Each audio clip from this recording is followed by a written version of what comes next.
Hi dears, welcome to Suji's lifestyle. ಹೇಗಿದ್ದೀರಾ? ನೀವೆಲ್ಲರೂ ಚೆನ್ನಾಗಿದ್ದೀರಾ ಅಂತ ಅನ್ನೋದು ನನ್ನ ಭಾವನೆ. ಬನ್ನಿ, ಇವತ್ತಿನ ದಿನ ಬೆಳಗ್ಗೆ ಬ್ರೇಕ್ಫಾಸ್ಟಿಂದ ಶುರುವಾಗ್ತಿದೆ. ಸೊ ಸಿಂಪಲ್ ಆ್ಯಂಡ್ ಈಸಿಯಾಗಿ ಕ್ವಿಕ್ಕಾಗಿ ಮಾಡುವಂಥ ಬ್ರೇಕ್ಫಾಸ್ಟ್ ಇದು ಮ್ಯಾಗಿ. ಅದು ಸ್ವಲ್ಪ ಟ್ವಿಸ್ಟ್ ಜೊತೆಗೆ. ಸೊ ಯೂಶ್ವಲಿ ನಾವು ಮ್ಯಾಗಿ ಅಂದರೆ ಮ್ಯಾಗಿ ಮತ್ತು ಅದ್ರ ಜೊತೆಗೆ ಕೊಟ್ಟಿರೋಂಥ ಮಸಾಲ ಹಾಕಿ ಮಾಡ್ತೀವಲ್ಲ, ಆದರೆ ಸ್ವಲ್ಪ ಡಿಫ್ರೆಂಟಾಗಿ ಮಾಡ್ತೀನಿ. ಟೇಸ್ಟ್ ತುಂಬ ಚೆನ್ನಾಗಿರುತ್ತೆ. ಮಕ್ಕಳು ಡಬ್ಬಿಗೂ ಕೂಡ ನೀವು ಪ್ಯಾಕ್ ಮಾಡಿಕೊಡ್ಬೋದು. ಸೊ ಯಾವಾಗಲಾದ್ರೂ ಇನ್ಸ್ಟೆಂಟಾಗಿ ಏನಾದ್ರು ತಿನ್ನಬೇಕು ಅಂತ ಅನಿಸಿದಾಗಲೂ ಕೂಡ ನೀವು ಈ ಥರ ಟ್ರೈ ಮಾಡ್ಬೋದು. ತುಂಬ ಚೆನ್ನಾಗಿರುತ್ತೆ, ಟ್ರೈ ಮಾಡಿ ನೋಡಿ. ಮೊದಲೇದಾಗಿ ಮ್ಯಾಗಿನ ಬಿಸಿ ನೀರಲ್ಲಿ ಬೇಯಿಸಿ ಇಟ್ಕೋಬೇಕು.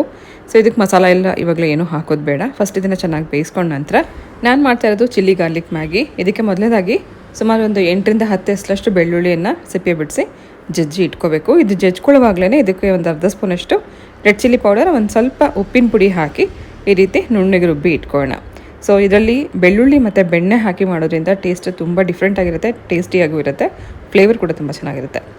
ಸೊ ನಂತರ ಇದಕ್ಕೆ ಒಂದು ಟೇಬಲ್ ಸ್ಪೂನಷ್ಟು ಬೆಣ್ಣೆ ಹಾಕಿ ಬಿಸಿ ಮಾಡ್ಕೊಂಡ ನಂತರ ಜಜ್ಜಿಟ್ಕೊಂಡಿರೋಂಥ ಬೆಳ್ಳುಳ್ಳಿ ಮತ್ತು ಅಚ್ಕಾರದ ಪುಡಿ ಹಾಗೆ ಮ್ಯಾಗಿ ಮಸಾಲ ಹಾಕಿ ಬೆಣ್ಣೆನಲ್ಲಿ 1-2 ನಿಮಿಷ ಇದನ್ನು ಹುರ್ಕೋಬೇಕು. ಇದು ಹುರಿಯೋವಾಗ ಏನು ಮಸಾಲೆ ಎಲ್ಲ ಬಾಣಲಿಗೆ ಅಂಟ್ಕೋಬಾರ್ದು ಅಂತ ಹೇಳಿ ಒಂದು ಸ್ವಲ್ಪ ನೀರು ಹಾಕ್ಕೊಂಡಿದ್ವಿ. ನಾವೇನು ಮ್ಯಾಗಿ ಬೇಯಿಸಿಟ್ಕೊಂಡಿದ್ವಿ ಅದೇ ನೀರನ್ನೇ ಒಂದು ಸ್ವಲ್ಪ ಹಾಕಿ ಮಿಕ್ಸ್ ಮಾಡ್ಕೊಂಡ ನಂತರ ಬೇಯಿಸಿಟ್ಕೊಂಡಿರೋಂಥ ಮ್ಯಾಗಿನೂ ಹಾಕಿ ಇದರಲ್ಲಿ ಟಾಸ್ ಮಾಡ್ಕೋಬೇಕು.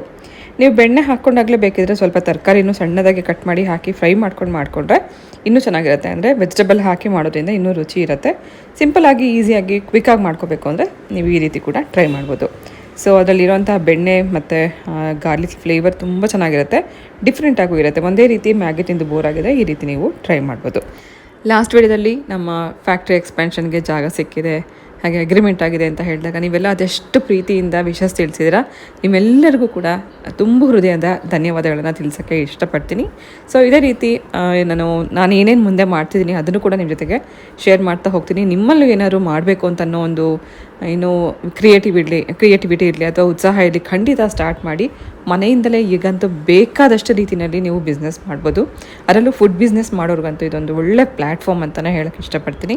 ಮನೆಯಿಂದಲೇ ನೀವು ಕುಕ್ ಮಾಡಿ, ಅದರಲ್ಲೂ ಬೆಂಗಳೂರಲ್ಲಿ ಇರೋವಂಥವ್ರಿಗೆ ಎಷ್ಟೋ ಜನ ಸ್ಟೂಡೆಂಟ್ಸ್ ಇರ್ತಾರೆ, ಎಷ್ಟೋ ಜನ ವರ್ಕಿಂಗ್ ಇರ್ತಾರೆ, ಅಂಥವ್ರಿಗೆ ನೀವು ಒಂದು 10 ಜನಕ್ಕೆ ಊಟ ಮಾಡಿ ಕೂಡ ನೀವು ಸರ್ವ್ ಮಾಡ್ಬೋದು. ಸೊ ತುಂಬ ಆಪರ್ಚುನಿಟೀಸ್ ಇದೆ ಹೆಣ್ಮಕ್ಳಿಗೆ ಮನೆಯಿಂದ ಮಾಡೋದಕ್ಕೆ. ಸೊ ಎಲ್ಲ ಹೆಣ್ಮಕ್ಳಲ್ಲೂ ಅದೊಂದು ಪೊಟೆನ್ಷಿಯಲ್ ಇರುತ್ತೆ, ಅದನ್ನು ನಾವು ಹೊರಗೆ ತೆಗೆಯೋ ಪ್ರಯತ್ನ ಮಾಡಬೇಕಷ್ಟೆ. ಸೊ ಮೀನ್ವೈಲ್ ನಾನಿಲ್ಲಿ ನನ್ನ ಬಿಸ್ನೆಸ್ದು ಮತ್ತು ಫ್ಯಾಕ್ಟ್ರಿ ಖರ್ಚೆಲ್ಲ ಎಷ್ಟು ಬರುತ್ತೆ ಇದೆಲ್ಲ ನನ್ನ ಕೈಯಿಂದನೇ ಹಾಕಿ ಮಾಡ್ತಾಯಿದ್ದೀನಿ. ಯಾಕಂದರೆ ನಾವಿನ್ನೂ ಲೋನ್ ಅಪ್ಲೈ ಮಾಡಬೇಕು. ಸೊ ಈಗಂತೂ ವುಮನ್ ಎಂಟ್ರಪ್ರನರ್ಸ್ಗೆ ಗೌರ್ಮೆಂಟ್ ಕಡೆಯಿಂದ ಕೂಡ ಸಪೋರ್ಟ್ ಇದೆ. ಸೆಂಟ್ರಲ್ ಗೌರ್ಮೆಂಟಿಂದ ಮತ್ತು ಸ್ಟೇಟ್ ಗೌರ್ಮೆಂಟಿಂದ ಕೂಡ ನಮಗೆ ಸಪೋರ್ಟ್ ಸಿಗ್ತಾ ಇದೆ. ಅದನ್ನೆಲ್ಲ ನಾವು ಉಪಯೋಗಿಸ್ಕೊಳ್ಳೋಣ. ಸೊ ನಾವು ಕೂಡ ನಮ್ಮಿಂದನೂ ಏನಾದ್ರು ಮಾಡ್ಬೋದು ಅಂತ ಅದನ್ನು ತೋರಿಸ್ಕೊಳ್ಳೋಣ. ಸೊ ನಾನು ಇನ್ನೂ ಗೌರ್ಮೆಂಟಿಗೆ ಅಪ್ಲೈ ಮಾಡಬೇಕು ಲೋನ್ಗೆ. ಅದಕ್ಕೆ ಮುಂಚೆ ನನ್ನ ಇಷ್ಟು ದಿನದ ಸೇವಿಂಗ್ಸ್ ಏನಿತ್ತು ಅದನ್ನೆಲ್ಲ ಈಗ ಫ್ಯಾಕ್ಟ್ರಿಗೆ ಹಾಕ್ತಾಯಿದ್ದೀನಿ. ಪ್ರತಿದಿನ ಎಷ್ಟೆಷ್ಟೆಲ್ಲ ಖರ್ಚು ಬರುತ್ತೆ ಅದನ್ನೆಲ್ಲ ಬರೆದಿಟ್ಕೊಂಡು ಮನೆ ಖರ್ಚು, ಫ್ಯಾಕ್ಟ್ರಿ ಖರ್ಚು, ಇನ್ನು ಹಲವಾರು ನಮ್ಮ ಎಕ್ಸ್ಪೆನ್ಸಸ್ ಏನು ಬರುತ್ತೆ ಅದನ್ನೆಲ್ಲನೂ ಒಂದು ಕಡೆ ಕ್ಯಾಲ್ಕುಲೇಟ್ ಮಾಡ್ತಾನೆ ನನ್ನ ಲೈಫ್ ಲೀಡ್ ಮಾಡ್ತಾಯಿದ್ದೀನಿ. ಸೊ ಕಷ್ಟ ಇದೆ, ಆದರೆ ಯಾವುದನ್ನು ನಾವು ಕಷ್ಟ ಆಗುತ್ತೆ ಅಂತ ಬಿಡದೆ ಸಾಧಿಸಿ ತೋರಿಸೋದೆ ನಮ್ಮೆಲ್ಲರ ಒಂದು ಗುರಿ, ಏನಂತೀರ? ಸೊ ಹೆಣ್ಮಕ್ಳಿಗೆ ಬೇಕಾದಷ್ಟು ಪೊಟೆನ್ಷಿಯಲ್ ಇರುತ್ತೆ, ಅದನ್ನು ಉಪಯೋಗಿಸ್ಕೋಬೇಕಷ್ಟೆ. ಸೊ ಬನ್ನಿ, ಇವತ್ತು ಫ್ಯಾಕ್ಟ್ರಿ ಹತ್ರ ಹೋಗಬೇಕು. ಅಲ್ಲಿ ಬೇಕಾದಷ್ಟು ಕೆಲಸ ಇದೆ. ನಮಗೆ 1ನೇ ತಾರೀಕು ಫ್ಯಾಕ್ಟ್ರಿದು ಕೀ ಕೊಡ್ತೀವಿ ಅಂತ ಹೇಳಿ ಅಗ್ರಿಮೆಂಟಲ್ಲಿ ಹೇಳಿದ್ದು, ಆದರೆ ಅವ್ರಿಗೂ ನಮಗೆ ಕೀ ಕೊಟ್ಟಿದ್ದು 6ನೇ ತಾರೀಕು. ನಾವು ಪೂಜೆ ಇಟ್ಕೊಂಡಿರೋದು 10ನೇ ತಾರೀಕು. ಕೇವಲ 4 ದಿನ ಮಾತ್ರ ಬಾಕಿ ಇದೆ. ಆ್ಯಸ್ ಇಟ್ ಈಸ್ ಹೇಗಿತ್ತೋ ಹಾಗೆ ನಮಗೆ ಕೊಟ್ಟಿದ್ದಾರೆ. ಸೊ ಈ 4 ದಿನದಲ್ಲಿ ಇಂಟೀರಿಯರ್ ವರ್ಕ್ ಸುಮಾರಿದೆ, ಅದನ್ನೆಲ್ಲ ನಾವೇ ಮಾಡಿಸ್ಕೋಬೇಕು. ಒಂದು ಫುಡ್ ಪ್ರೊಡಕ್ಷನ್ ಅಂತಂದಮೇಲೆ ಅಲ್ಲಿ ಕ್ಲೆನ್ಸಿನೆಸ್ ತುಂಬ ಇಂಪಾರ್ಟೆಂಟ್ ಆಗುತ್ತೆ. ಫ್ಲೋರಿಂಗ್ ಮತ್ತು ಪೇಂಟಿಂಗ್, ಇನ್ನು ಎಲೆಕ್ಟ್ರಿಕ್ ವರ್ಕ್ ಮತ್ತು ವಾಟರ್ ಸಪ್ಲೈ ಇದೆಲ್ಲ ನಾವೇ ಮಾಡಿಸ್ಕೋಬೇಕು. ಅದಕ್ಕೆ ಈಗ ಹರ್ಷಿತ್ ಮತ್ತು ನಾನು ಓಡಾಡ್ತಾ ಇದ್ದೀವಿ. ಕೆಲಸದ ಬ್ಯುಸಿಲಿ ಊಟದ ಟೈಮ್ ಅದೆಷ್ಟು ಹಾಳಾಗಿದೆ ಅಂತಂದರೆ, ಇವಾಗ ಟೈಮ್ ಆಗಿದೆ 5:30. ಇವಾಗ ಊಟ ಮಾಡೋಕ್ಕೆ ಬಂದಿದ್ದೀನಿ. ಕೆಲಸ ನಡೀತಾ ಇರುತ್ತೆ, ಅದ್ರ ಮಧ್ಯದಲ್ಲಿ ಊಟ ತಿಂಡಿ ಇಲ್ಲಿ ಬಂದು ಪ್ರಿಪೇರ್ ಮಾಡಬೇಕು, ಊಟ ಮಾಡಬೇಕು. ಸೊ ಇವತ್ತು ಮಧ್ಯಾಹ್ನದ ಊಟಕ್ಕೆ ಸ್ವಲ್ಪ ಚಿಕನ್ ಇತ್ತು, ಚಿಕನ್ ಬಿರಿಯಾನಿ ಮಾಡಿದ್ದೀನಿ. ತುಂಬ ಸಿಂಪಲ್, ತುಂಬ ಲೈಟ್ ಮಸಾಲ ಹಾಕಿ. ಟೈಮ್ ಎಷ್ಟಾಗಿದೆ ಅಂದರೆ 5:30. ಇವಾಗ ಕಾಫಿ ಟೈಮಲ್ಲಿ ನಾವು ಊಟ ಮಾಡ್ತಾಯಿದ್ದೀವಿ. ಅದೆಷ್ಟು ಹಸುವಾಗ್ತಿದೆ ಅಂದರೆ ಕೆಲಸ ಬಿಟ್ಟು ಮೊದಲು ಊಟ ಮಾಡ್ಕೊಂಡು ಹೋಗೋಣ ಅಂತ ಬಂದಿದ್ದೀನಿ. ಹರ್ಷಿತ್ಗೆ ತುಂಬ ಇಷ್ಟ, ಅವನಿಗೆ ಗ್ರೀನ್ ಬಿರಿಯಾನಿ ತುಂಬ ಇಷ್ಟ, ಆದರೆ ಇವತ್ತು ತುಂಬ ಲೈಟಾಗಿ ಮಾಡಿದ್ದೀನಿ. ತುಂಬ ಕಡಿಮೆ ಮಸಾಲ, ನಮ್ಮ ನಾನ್ ವೆಜ್ ಮಸಾಲ ಸ್ವಲ್ಪ ಹಾಕಿದ್ದೀನಿ ಫ್ಲೇವರ್ಗೋಸ್ಕರ. ಆಮೇಲೆ ಚಿಲ್ಲಿ ಪೌಡರ್ ಇದೆ, ಉಪ್ಪು, ಟೊಮೆಟೊ, ಸ್ವಲ್ಪ ಮೊಸರು, ಈರುಳ್ಳಿ, ಶುಂಠಿ ಬೆಳ್ಳುಳ್ಳಿ ಪೇಸ್ಟ್, ಇಷ್ಟಲ್ಲೇ ಮತ್ತು ಸ್ವಲ್ಪ ಪುದೀನ ಹಾಕಿ ಬಿರಿಯಾನಿ ಮಾಡಿದ್ದೀನಿ. ಬಿರಿಯಾನಿ ಚೆನ್ನಾಗಿ ಆಗಬೇಕಂದ್ರೆ ನಾವು ಎಷ್ಟು ಚಿಕನ್ ಹಾಕ್ತೀವಿ ಅದಕ್ಕೆ ಸಮ ಪ್ರಮಾಣದಲ್ಲೇ ರೈಸ್ ಹಾಕ್ದಲ್ಲೇ ಚೆನ್ನಾಗಾಗೋದು. ಬಿಸಿ ಆಗಿರೋಂಥ ಬಿರಿಯಾನಿ ರೆಡಿ ಆಗಿದೆ. ಮಕ್ಕಳನ್ನೂ ಕರಿತಿದ್ದೀನಿ, ಮಕ್ಕಳದು ಕೂಡ ಊಟ ಆಗಿಲ್ಲ. ಹರ್ಷಿತ್ ಜಿಮ್ಗೆ ಹೋಗಿದ್ದಾನೆ. ಪ್ರೀನ್ ಕರಿತಾ ಇದ್ದೀನಿ, ಮಕ್ಕಳು ಬಂದ ತಕ್ಷಣ ಊಟ ಮಾಡಬೇಕು. ತುಂಬ ವರ್ಕ್ ನಡೀತಾ ಇದೆ. ಏನೇನು ವರ್ಕ್ ನಡೀತಿದೆ ಅಂತ ನಾನು ನಿಮಗೆ ತೋರಿಸ್ತೀನಿ. ತುಂಬ ಎಕ್ಸೈಟ್ಮೆಂಟ್ ಕೂಡ ಇದೆ. ನಾನು ನಿಮಗೆ ಅದ್ರ ಬಗ್ಗೆ ಡೀಟೇಲಾಗಿ ವಿಡಿಯೋ ಮಾಡಬೇಕು ಅಂತ. ಸೊ ಆ ಕೆಲಸದ ಬ್ಯುಸಿನಲ್ಲಿ ಈ ಪ್ರೊಡಕ್ಷನ್ ವರ್ಕ್ ಜೊತೆಗೆ ಮನೆ ಕೆಲಸದ ಜೊತೆಗೆ ಊಟ ತಿಂಡಿ ಟೈಮ್ ಎಲ್ಲನೂ ಏರುಪೇರಾಗಿದೆ. ಅಷ್ಟು ಜಿಮ್ಮಿಂದ ಬರೋಷ್ಟು ನೋಡಿ ಹೆಂಗಿದಾನೆ.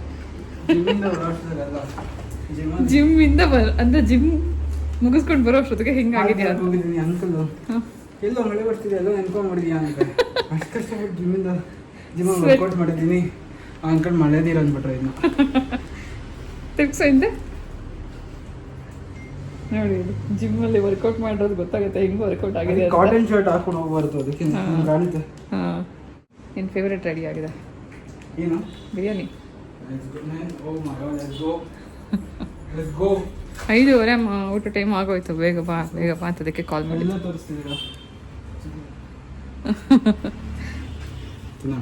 ಓಕೆ ಊಟ ಮಾಡೋಣ. ಫ್ರೀನು ಕೂಡ ಕರೀತಾ ಇದ್ದೀನಿ. ಫ್ರೀನು ಇನ್ನೂ ಊಟ ಆಗಿಲ್ಲ. ಬಡಿಸ್ಲಾ? ಕತ್ರುಕೋ ಡ್ರೆಸ್ ಚೇಂಜ್ ಮಾಡ್ತೀಯ?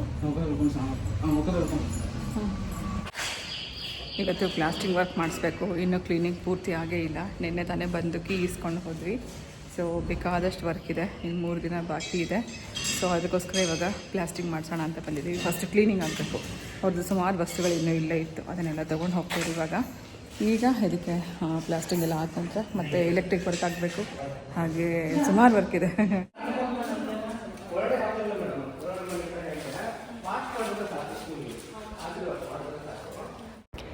ಇದನ್ನು ಓನರ್ ಕಾರ್ ಪಾರ್ಕಿಂಗ್ಗೆ ಅಂತಲೇ ಮಾಡಿರೋವಂಥ ಶೆಡ್. ಇದನ್ನು ನಾವು ಪರ್ಚೇಸ್ ಮಾಡಿ ಅಂದರೆ ರೆಂಟಿಗೆ ತೊಗೊಂಡು ಒಂದು ಫ್ಯಾಕ್ಟ್ರಿಯಾಗಿ ಕನ್ವರ್ಟ್ ಮಾಡೋದಕ್ಕೆ ಏನೇನೆಲ್ಲ ಕೆಲಸ ಮಾಡಿಸ್ಬೇಕೋ ಅದನ್ನು ನಾನಿವಾಗ ಮಾಡಿಸ್ತಾ ಇದ್ದೀನಿ. ನಾವು 2 ದಿನದಲ್ಲಿ ಇದು ಕೆಲಸ ಮುಗಿಯುತ್ತೆ ಅಂತ ಅಂದ್ಕೊಂಡು ಹೋದ್ವಿ. ಆದರೆ ಇವಾಗ ಕಾಂಕ್ರೀಟಲ್ಲಿ ವರ್ಕ್ ಎಲ್ಲ ಮಾಡೋದಕ್ಕೆ 3 ದಿನ ಬೇಕು ಅಂತ ಹೇಳಿದ್ದಾರೆ. ಇವತ್ತೆಲ್ಲ ಕ್ಲೀನಿಂಗ್ ಆಗಬೇಕು, ಆಮೇಲೆ ನಾಳೆ ಪ್ಲಾಸ್ಟಿಂಗ್ ಆಗಬೇಕು, ಮತ್ತು ಇನ್ನೊಂದು ದಿನ ಕ್ಯೂರಿಂಗ್ ಆಗಬೇಕು. ಇದು 3 ದಿನ ಪ್ರೊಸೆಸ್ ನಡೆಯುತ್ತೆ. ಸೊ ಮೇಸ್ಟ್ರಿಗೆಲ್ಲ ಹೇಳಿ ಸ್ವಲ್ಪ ಅಡ್ವಾನ್ಸ್ ಮಾಡಿ ಬಂದಿದ್ದೀವಿ. ಸೊ ವರ್ಕ್ ನಡೀತಾ ಇದೆ. ಮೀನ್ ವೈಲ್ ನಾವು ಇದಕ್ಕೆ ಬೋರ್ಡ್ ಕೂಡ ಇವಾಗ ರೆಡಿ ಮಾಡಬೇಕು. ನಾವಲ್ಲಿ ಒಂದು ಬ್ಯಾನರ್ ಮಾತ್ರ ಹಾಕಿದ್ವಿ. ನನ್ನೊಂದು ಸ್ಟಾಲ್ಗೆ ಅಂತ ಬ್ಯಾನರ್ ಮಾಡಿಸಿದೆ. ಆ್ಯಕ್ಚುಲಿ ಹರ್ಷಿತ್ ಮಾಡಿಸ್ಕೊಂಬಂದಿದ್ದ. ಸೊ ಇವಾಗ ನಮ್ಮ ಫ್ಯಾಕ್ಟ್ರಿಗೆ ಅಂತಲೇ ಒಂದು ಬೋರ್ಡ್ ಮಾಡಿಸ್ತಾ ಇದ್ದಾರೆ. ಸಿನ್ಸ್ ನಮ್ಮದು ಕಸ್ಟಮರ್ ಫೇಸಿಂಗ್ ಇರಲ್ಲ, ಅಂದರೆ ಇಟ್ಸ್ ಜಸ್ಟ್ ಅ ಫ್ಯಾಕ್ಟ್ರಿ. ನಮ್ದು ಆನ್ಲೈನ್ ಜಾಸ್ತಿ ಸೇಲ್ಸ್ ಇದ್ದು ಕಸ್ಟಮರ್ ಫೇಸಿಂಗ್ ಇರಲ್ಲ ಅನ್ನೋದ್ರಿಂದ ನಾರ್ಮಲ್ ಬೋರ್ಡ್ ಮಾಡಿಸ್ತೀವಿ. ಇನ್ ಕೇಸ್ ಯಾರಾದ್ರು ಕಸ್ಟಮರ್ಸ್ ಬಂದ್ರು ಅವ್ರಿಗೆ ಕಾಣಬೇಕು ಅಲ್ಲಿ ಬೋರ್ಡ್ ಕಾಣಿ, ಓಕೆ ಇಲ್ಲಿದೆ ಅಂತ ಗೊತ್ತಾಗಂಗೆ ನಾರ್ಮಲ್ ಬೋರ್ಡ್ ಮಾಡಿಸಿ ಸ್ವಲ್ಪ ದೊಡ್ಡದಾಗಿ ಹೊರಗಡೆ ಹಾಕ್ಸ್ತೀನಿ.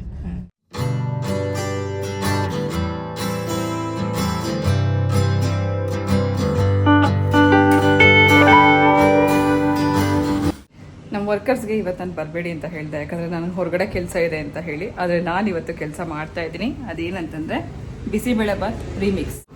ಸುಮಾರು 10 kg ಅಷ್ಟು ಬಿಸಿಬೇಳೆಬಾತ್ ಪ್ರೀಮಿಕ್ಸ್ ಇಲ್ಲಿ ರೆಡಿ ಮಾಡಿದ್ದೀನಿ. ಯಾಕಂದರೆ ಸುಮಾರು ಆರ್ಡರ್ಸ್ ಇತ್ತು ವೀಕೆಂಡ್ಸಲ್ಲಿ. 2-3 ದಿನದಿಂದ ಸುಮಾರು ಆರ್ಡರ್ಸ್ ಬರ್ತಾಯಿತ್ತು. ಇದು ಬಿಸಿಬೇಳೆಬಾತ್ ಪ್ರೀಮಿಕ್ಸ್. ಇದರಲ್ಲಿ ಅಕ್ಕಿ, ಬೇಳೆ, ಡಿಹೈಡ್ರೇಟೆಡ್ ತರಕಾರಿ, ಒಗ್ಗರಣೆ ಮತ್ತು ಗೋಡಂಬಿ, ಉಪ್ಪು ಇದೆಲ್ಲ ಇನ್ಕ್ಲೂಡಿಂಗ್ ಇರುತ್ತೆ. ಏನೇನು ಹಾಕ್ತಿರೋ ನೀವು ಬಿಸಿಬೇಳೆಬಾತ್ಗೆ ಅದೆಲ್ಲ ಇದೆ. ಹೋಮ್ ಮೇಡ್ ಬಿಸಿಬೇಳೆಬಾತ್ ಪೌಡರ್ ಹಾಕಿರೋದ್ರಿಂದ ಒಂದೊಳ್ಳೆ ಘಮನೂ ಇದೆ. ಫ್ರೆಶ್ಶಾಗಿ ಪೌಡ್ರ್ ಮಾಡಿನೇ ಹಾಕೋದು. ಸೊ ಇದಕ್ಕೆ ನೀವೇನು ಮಾಡಬೇಕಂದ್ರೆ 1 ಕಪ್ಪಷ್ಟು ಬಿಸಿಬೇಳೆಬಾತ್ ಪ್ರೀಮಿಕ್ಸ್ ತೊಗೋತಿದ್ರೆ ಇದಕ್ಕೆ 3 ಕಪ್ಪಷ್ಟು ನೀರು ಹಾಕಿ 3-4 ವಿಸಿಲ್ ಕೂಗಿಸ್ಕೊಂಡ್ರೆ ರೆಡಿ ಆಗುತ್ತೆ. ನಾನು ಇದರಲ್ಲಿ ಸ್ವಲ್ಪ ಉಪ್ಪು ಕಮ್ಮಿನೇ ಹಾಕಿರ್ತೀನಿ. ನೀವು ನೋಡಿಕೊಂಡು ಟೇಸ್ಟ್ ಚೆಕ್ ಮಾಡಿಕೊಂಡು ಹಾಕ್ಕೋಬೇಕು. ಸ್ವಲ್ಪ ಉಪ್ಪು ಕಮ್ಮಿನೇ ಇರುತ್ತೆ. ಆನಂತರ ಇದಕ್ಕೆ ಸ್ವಲ್ಪ ತುಪ್ಪ ಹಾಕ್ಕೊಂಡು ಮತ್ತು ಬೂಂದಿ ಜೊತೆಗೆ ಅಥವಾ ಚಿಪ್ಸ್ ಜೊತೆಗೆ ತಿಂದು ನೋಡಿ ಎಷ್ಟು ಸಕ್ಕತ್ತಾಗಿರುತ್ತೆ ಅಂತ. ಸೊ ಏನು ಹಾಕದೆ ಜಸ್ಟ್ ನೀರೊಂದು ಮಿಕ್ಸ್ ಮಾಡ್ಕೊಳ್ಳೋ ರೀತಿಯಲ್ಲಿ ಬಿಸಿಬೇಳೆಬಾತ್ ಪ್ರೀಮಿಕ್ಸ್ ನಾನು ಈ ರೀತಿ ರೆಡಿ ಮಾಡಿದ್ದೀನಿ. 4 ಗಂಟೆ ಆಗಿದೆ. ಟೀ ಮಾಡ್ತಾಯಿದ್ದೀನಿ. ಟೀ ಕುಡಿದ ನಂತರ ಮತ್ತೆ ಫ್ಯಾಕ್ಟ್ರಿ ಹತ್ರ ಹೋಗಬೇಕು. ಬೆಳಗ್ಗೆ ಏನು ಕೆಲಸ ಹೇಳ್ಬಿಟ್ಟು ಬಂದಿದ್ದು ಅದು ಹೇಗೆ ನಡೀತಿದೆ ಅಂತ ನೋಡಬೇಕು. ನಂತರ ಬೋರ್ಡ್ ಮಾಡ್ಸೋಕ್ಕೆ ಹೋಗಬೇಕು. ಅಂದರೆ ಬೋರ್ಡ್ ಡಿಸೈನ್ ಅಷ್ಟು ಇದುವರೆಗೂ ಮಾಡ್ತಾಯಿದ್ದ. ಆ ಡಿಸೈನ್ ಕಂಪ್ಲೀಟ್ ಆಯಿತು. ಬೋರ್ಡ್ ರೆಡಿ ಆಗೋಕ್ಕೆ ಎಷ್ಟು ದಿನ ಹಿಡಿಯುತ್ತೆ? 2 hours ಮಾಡಿಬಿಡ್ತಾರಾ? ಹರ್ಷಿತ್ ಇದುವರೆಗೂ ಬೆಳಗ್ಗೆಯಿಂದ ಅವನೇ ಡಿಸೈನ್ ಮಾಡಿದೆ. ಅದು ಡಿಸೈನ್ ರೆಡಿ ಇದೆ. ನಾನು ನಿಮಗೆ ತೋರಿಸ್ತೀನಿ. ಅದು ಬೋರ್ಡ್ ರೆಡಿ ಆದಮೇಲೆ ತೋರಿಸ್ತೀನಿ ಹೇಗೆ ಬಂದಿದೆ ಅಂತ. ಊಟಿ ಟೀ ಪೌಡರ್ ಖಾಲಿ. ಊಟಿಗೆ ಹೋಗಿದ್ದಾಗ 2 ಪ್ಯಾಕೆಟ್ ಟೀ ಪೌಡರ್ ತೊಗೊಂಬಂದಿದ್ದೆ. ಒಂದು ಕ್ಲಾಸಿಕ್, ಇನ್ನೊಂದು ಡಸ್ಟ್ ಟೀ ಅಂತ ಬರುತ್ತೆ ಅದು. ಸೊ 2 ಖಾಲಿ ಆಗುತ್ತೆ. ನಮ್ಮಲ್ಲಿ ಟೀ 2 ಸತಿ 3 ಸತಿ ಆಗುತ್ತೆ. ಬೆಳಗ್ಗೆ ಹೊತ್ತು ಕಾಫಿ 1 ಟೈಮ್ ಮಾತ್ರ, ಮಿಕ್ಕಿದಂತೆ 1 ಟೈಮ್ ಗಂಜಿ ಇರುತ್ತೆ, ಮತ್ತು 1 ಟೈಮ್ ಮಜ್ಜಿಗೆ ಕುಡಿತೀವಿ. ಯಾವಾಗಲಾರು ಒಂದೊಂದು ಸತಿ ಬೇಸಿಗೆ ಇದ್ದಾಗ ಮಾತ್ರ. ಇವಾಗ ಮಳೆಗಾಲ ಶುರುವಾದ್ಮೇಲೆ ಅಂತೂ ಮಜ್ಜಿಗೆ ಕಮ್ಮಿನೇ. ಟೀ ಮಾತ್ರ 2 ದಿನ 2 ಸತಿ 3 ಸತಿ ಆಗುತ್ತೆ ಒಂದಿನಕ್ಕೆ. ಇಲ್ಲಿದ್ದಾಗ ಮನೇಲಿದ್ದಾಗ ನಾ ಇದೆಲ್ಲ ಕುಡಿತಾ ಇದ್ದೆ, ಬಟ್ ಅಲ್ಲಿ ಹೋದ್ಮೇಲೆ ಅದೆಲ್ಲ ಆಗಲ್ಲ, ಸಾಧ್ಯ ಇಲ್ಲ. ಸೊ ಕಂಪ್ಲೀಟ್ ಎಲ್ಲನೂ ಕಟ್ ಆಫ್.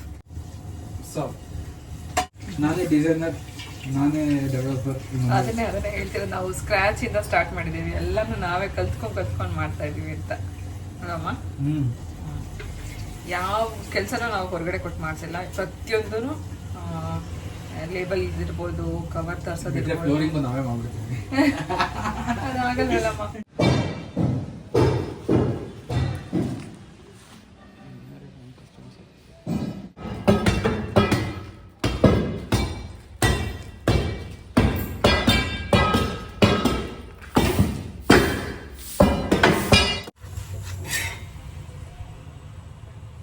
ಬಿಸಿ ಬಿಸಿ ಚಪಾತಿ ರೆಡಿ ಆಗ್ತಿದೆ ಡಿನ್ನರ್ಗೆ. ಚಪಾತಿ ಸ್ನೂಪಿಗೆ ಅದು ಎಷ್ಟು ಇಷ್ಟ ಅಂದರೆ ಅಲ್ಲೇ ಮಲ್ಕೊಂಡು ಕಾಯ್ತಾ ಇದ್ದಾಳೆ. ಚಪಾತಿ ಸ್ಮೆಲ್ ಬರ್ತಾ ಇದೆಯಲ್ಲ, ತುಂಬ ಇಷ್ಟ ಅವಳಿಗೆ. ಒಂದ್ಸತಿ ಚಪಾತಿ ಮಾಡಿದ್ರೆ 4-5 ಚಪಾತಿ ಒಳಗೆ ಬೇಕು. ಸೊ ಡಿಯರ್ಸ್, ಇದು ಇವತ್ತಿನ ಫುಲ್ ಡೇ ಬ್ಲಾಗ್ ಆಗಿತ್ತು. ಮೇ ಬಿ ಇವತ್ತಿನ ಬ್ಲಾಗ್ ನಿಮ್ಮೆಲ್ಲರಿಗೂ ಇಷ್ಟ ಆಗಿದೆ ಅಂತ ಭಾವಿಸ್ತೀನಿ. ವಿಡಿಯೋ ಇಷ್ಟ ಆಗಿದ್ರೆ ಲೈಕ್ ಮಾಡಿ, ಶೇರ್ ಮಾಡಿ, ಸಬ್ಸ್ಕ್ರೈಬ್ ಮಾಡ್ಕೊಂಡು ನೋಡಿ ಅಂತ ಹೇಳ್ತಾ ಇವತ್ತಿನ ಈ ಬ್ಲಾಗ್ ಜೊತೆಗೆ ನಾನು ಹೊರಡ್ತಾ ಇದ್ದೀನಿ. ಮತ್ತೆ ಸಿಗ್ತೀನಿ ನಾಳೆ ಇನ್ನೊಂದು ಇಂಟ್ರೆಸ್ಟಿಂಗ್ ಆಗಿರೋಂಥ ಬ್ಲಾಗ್ ಜೊತೆಗೆ. ಹೋಗ್ಬರಲ್ಲ.